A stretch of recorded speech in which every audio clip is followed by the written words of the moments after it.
First time mo ba mag-travel abroad as a tourist? Save this video kasi i-guide kita kung ano ang departure process sa NAIA Terminal 3. Step 1, 3 days before your flight at kung sa Cebu Pacific ka nag-book, may marireceive kang email reminder to complete the e-travel form.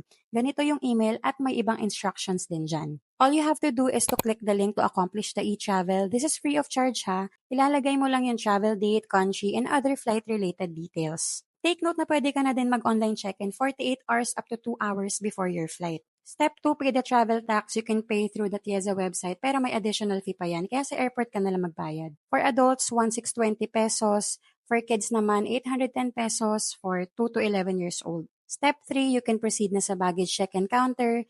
Dito ibibigay ang boarding pass at mag-drop ng luggage kung meron man. Step 4, go through immigration check. Huwag kang matakot or kabahan as long as clear ang intention mo na for vacation lang ang purpose ng travel mo. Ang usual na tanong ay kailan ang balik, sinong kasama, may kakilala ka ba sa pupuntahan mo, saan nagatrabaho. May instances naman na humihingi sila ng copy ng COE or company ID as someone na muntik ma-offload back in 2022 and that's another story time. Ito yung mga dalhin yung documents. Something that will establish your ties sa Pilipinas and proof na babalik pa kayo. I-save yun na lang yan sa Google Drive. Step 5, after mo makalagpas sa immigration, go through security check. Step 6, go to your designated boarding gate. Minsan nagbabago-bago yan, kaya make sure to monitor yung screens kagaya nito and be attentive sa mga announcements of course. Madaming restaurants at makakainan sa loob ng boarding gates kaya pwede ka pang kumain kung marami ka pang oras. Sana nakatulong itong video na to and happy travels!